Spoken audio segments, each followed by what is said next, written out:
नमस्कार, आपका बहुत बहुत स्वागत है। मैं हूं आपके साथ वर्षा शर्मा और रुक करेंगे उत्तर प्रदेश की खबरों की ओर। बिहार चुनाव में यूपी के मुख्यमंत्री योगी आदित्यनाथ की चुनावी सभाओं की भारी डिमांड है। सीएम योगी की सबसे ज्यादा डिमांड उन सीटों पर है जहां आरजेडी मजबूत मानी जाती है, यानी आरजेडी के गढ़ में सीएम योगी सबसे ज्यादा डिमांड में है। बीजेपी के अलावा सहयोगियों के प्रत्याशी भी योगी आदित्यनाथ की सभा या रोड शो की मांग कर रहे हैं। मुख्यमंत्री योगी आदित्यनाथ बीजेपी के फायर ब्रांड नेता हैं। उनकी सभाओं में भारी भीड़ भी देखने को मिल रही है, जिसको लेकर सीएम योगी ने बिहार में एक दिन में 4 जनसभाओं को संबोधित किया। पटना के दीघा विधानसभा क्षेत्र में जनसभा को संबोधित करते हुए सीएम ने कहा कि जनता जनार्दन सुशासन और विकास की निरंतर यात्रा में सहभागी बनकर नए बिहार के निर्माण का संकल्प दोहरा रही है। सीएम योगी ने एनडीए के समर्थन में वोट अपील करते हुए विपक्ष पर भी जोरदार प्रहार किया। राम का नाम लेकर सीएम योगी आरजेडी और कांग्रेस पर हमलावर रहे।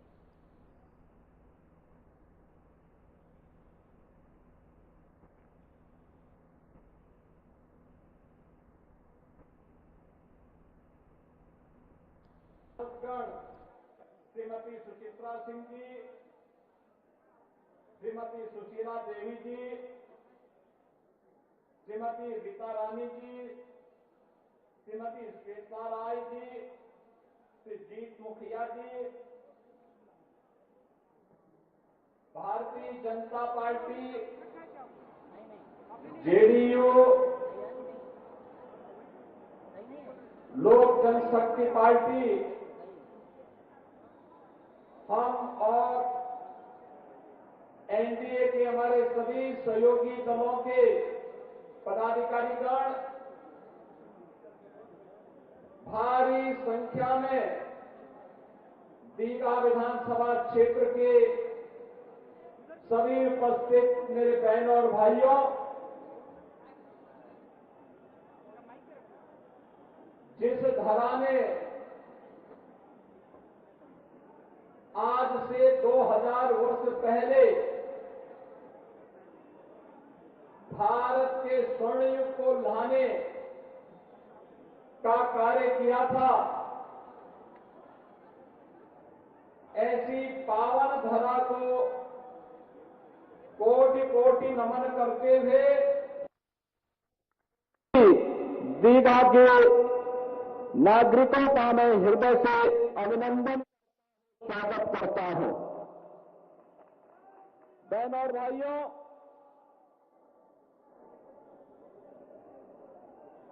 बिहार अपने गौरवशाली अतीत के लिए जाना जाता है। बिहार ये साबित कर चुका है कि बिहार समृद्ध होगा तो भारत समृद्ध होगा। बिहार का स्वर्णिम बनने का मतलब भारत का स्वर्णिम बनना। बिहार का विकसित बनने का मतलब भारत का विकसित बनना।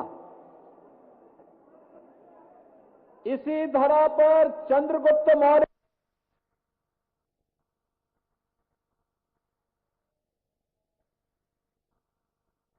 करके दिखाया था। बिहार की वह धरती है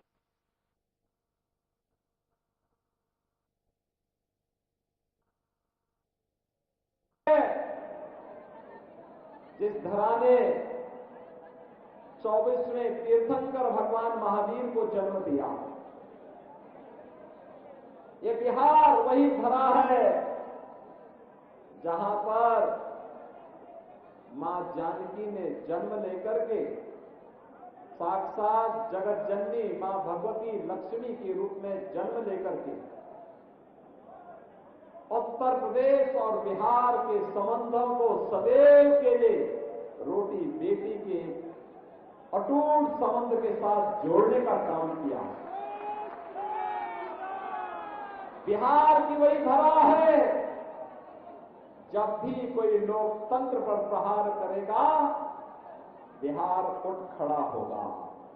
बिहार के नौजवानों का जज्बा जो लोकनायक जयप्रकाश नारायण के नेतृत्व में कांग्रेस की दुर्विसंधि को फेल करते हुए उनके द्वारा संविधान का गला रोकने का जो काम किया गया था, बिहार के नौजवानों ने लोकनायक जयप्रकाश नारायण के नेतृत्व में फिर से लोकतंत्र की बहाली के यज्ञ को आगे बढ़ाया था। ये बिहार की धरती जिसने देश के पहले राष्ट्रपति राजेंद्र प्रसाद जी को जन्म दिया, ये बिहार की धरती जिसने विद्यापति जैसे साहित्यकार दिए, ये बिहार की धरती जिसने मैथिली और भोजपुरी की छठ की परंपरा को वैश्विक मान्यता प्रदान करने वाली शारदा सिन्हा को जन्म दिया, ऐसी पावन धरा को कोटि कोटि नमन करने का कि इच्छा किसकी न हो रही हो। बहनों और भाइयों, उसी परंपरा का निर्वहन करने के लिए मैं आपके बीच आया हूं। मैं बीच में आने वाला था लेकिन समय नहीं मिला, लेकिन मैं आपको धन्यवाद करने के लिए आया हूं। लोकसभा चुनाव में आपने भारतीय जनता पार्टी के वरिष्ठ नेता श्री रविशंकर प्रसाद जी को भारी बहुमत से विजयी बना करके जो कार्य किया है, उसके प्रति आप सभी का हृदय से आभार। बहनों और भाइयों, कौन वे लोग थे जो इतनी गौरवशाली परंपरा को, जिन लोगों ने पहचान के संकट के दौर से गुजारा था, आज से 20 वर्ष पहले बिहार के सामने क्या हालात पैदा हो गई थी। बिहार, जिस बिहार की गौरवशाली परंपरा पर भारत गौरव की अनुभूति करता है, उस बिहार के सामने पहचान का संकट खड़ा करने वाले कौन लोग थे? ये वही लोग हैं जो आज महागठबंधन के रूप में आए हैं, कांग्रेस, आरजेडी और उनके सभी पार्टनर्स। बहनों और भाइयों, ये वही लोग हैं आरजेडी के 1992 से लेकर के 2005 के शासनकाल में इस बिहार के अंदर क्या नहीं हुआ था। बिहार के अंदर जातीय संघर्ष, लगभग 6 दर्जन बड़े जातीय नरसंहार की घटनाएं घटित हुई थी बिहार में। जातीय सेनाएं खड़ी करके हिंदू को हिंदू से लड़ा करके पूरे बिहार में बांग्लादेशी घुसपैठियों को यहां पर अराजकता फैलाने की छूट दी गई। हिंदू को हिंदू से लड़ाने और दूसरी तरफ तुष्टीकरण की पराकाष्ठा पे चलते हुए हर माफिया को अपना शागिर्द बनाने की घोड़ बिहार के अंदर जो 1992 से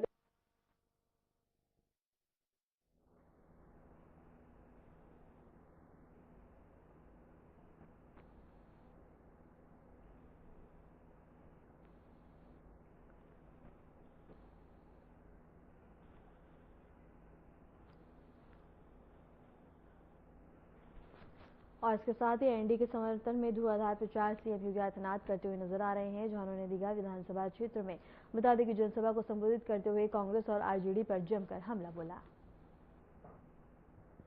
बिहार में विधानसभा का चुनाव 2 चरणों में होना है। पहले चरण के लिए 6 नवंबर को मतदान होगा, जिसके लिए चुनाव प्रचार काफी जोर शोर से चल रहा है। पहले चरण का चुनाव प्रचार अब अंतिम दौर में है। ऐसे में सभी दलों के तमाम स्टार प्रचारक चुनावी सभाओं में जान झोंक रहे हैं। इसी कड़ी में सीएम योगी ने बिहार के सिवान जिले के गरखा विधानसभा क्षेत्र में एनडीए के समर्थन में आयोजित जनसभा को संबोधित किया। ये कांग्रेस आरजेडी ने तो बाबा साहब भीमराव अंबेडकर का भी अपमान किया था। मोदी जी आए, बाबा साहब भीमराव अंबेडकर से जुड़े हुए 5 प्रमुख स्थलों को पंचतीर्थ के रूप में विकसित मोदी जी ने किया, बीजेपी ने किया। बाबा साहब भीमराव अंबेडकर ने जिस धरती पर जन्म लिया, उस धरती पर मऊ मध्य प्रदेश में भव्य स्मारक, बाबा साहब भीमराव अंबेडकर ने उच्च शिक्षा इंग्लैंड के जिस मकान में रह करके ली थी, इंग्लैंड की सरकार उसको बेच रही थी, मोदी जी ने खरीदा और खरीद करके दलित छात्रों के लिए वहां पर छात्रावास बनाया, उनको स्कॉलरशिप दी और फिर बाबा साहब भीमराव अंबेडकर का वहां स्मारक भी बना दिया है। बाबा साहब की दीक्षा भूमि नागपुर में भव्य स्मारक का निर्माण, दिल्ली में रहकर के सार्वजनिक जीवन जहां पर बाबा साहब ने व्यतीत किया था, सार्वजनिक जीवन की भूमि पर doctor Bhimrao Ambedkar international centre की स्थापना हो गई और बाबा साहब भीमराव अंबेडकर की अंतिम यात्रा जहां निकली थी, मुंबई के चैत्य भूमि में भी भव्य स्मारक और बाबा साहब की दुनिया की सबसे बड़ी प्रतिमा का निर्माण भी मोदी जी के नेतृत्व में हो चुका है। याद करिए, कांग्रेस अपमान करती थी, मोदी जी ने सम्मान कर दिया। कांग्रेस ने बाबू जगजीवन राम जी को प्रधानमंत्री नहीं बनने दिया था और मोदी जी ने तो कर्पूरी ठाकुर जी को भी भारत रत्न देकर के सम्मान दे दिया। ये है, वे अपमान करते थे, मोदी जी ने गले लगा करके सम्मान दिलाने का काम किया है। मोदी जी ने विकास भी कराया है, विरासत का सम्मान भी किया है और गरीबों का कल्याण भी किया है। आपने देखा होगा, एक कांग्रेस कहती थी राम हुए ही नहीं। अब बताओ, हिंदुओं को इससे बड़ी गाली क्या हो सकती है? इससे बड़ी गाली क्या हो सकती है? कोई कहे राम नहीं हुए, कृष्ण नहीं हुए, मां जानकी नहीं हुई। अगर कांग्रेस बोलती तो पाप करती है, वो पाप करता है जिस प्रकार की बात करता है। अरे वे परमपिता परमेश्वर है। हर देश, हर काल, हर परिस्थिति में हजारों वर्षों से भारत की आस्था राम के अस्तित्व को मानती है। कांग्रेस नकार करके हिंदुओं को अपमानित करती है। आरजेडी ने राम मंदिर की रथ यात्रा को रोक दिया था। हम जब बोलते थे राम आएंगे, मंदिर वही बनाएंगे, तो आरजेडी लाठीचार्ज करती थी और समाजवादी पार्टी गोली चलाती थी। लेकिन हमने कहा था ना, रामलला हम आएंगे, मंदिर वही बनाएंगे। बन गया राम मंदिर, कोई संदेह है क्या? मंदिर बन गया ना।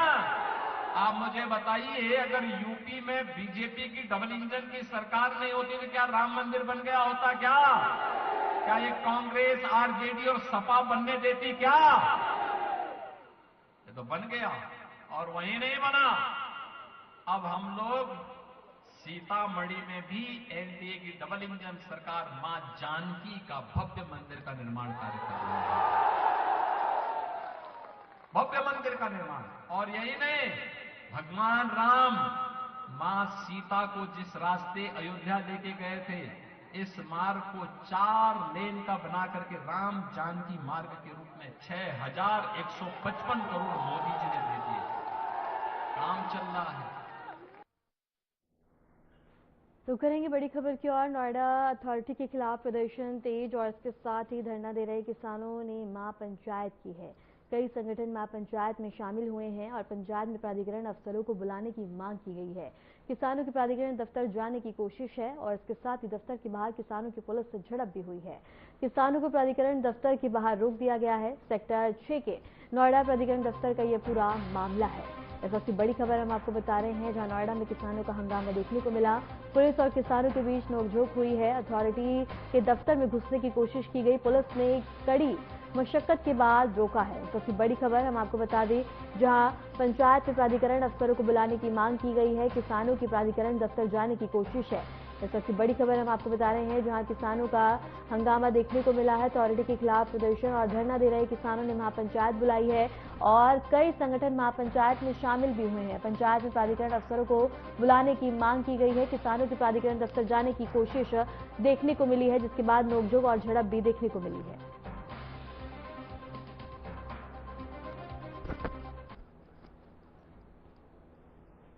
इस वक्त की बड़ी खबर हम आपको बता रहे हैं, जहां किसानों का हंगामा देखने को मिला है और इसके साथ ही बता दें कि किसान और पुलिस के बीच झड़प और इसके साथ ही नोकझोंक देखने को मिली है, जहां अथॉरिटी के खिलाफ प्रदर्शन तेज हो गया है अब। और इसके साथ ही बता दें कि प्रदर्शन के दौरान पुलिस और किसानों के बीच झड़प देखने को मिली है।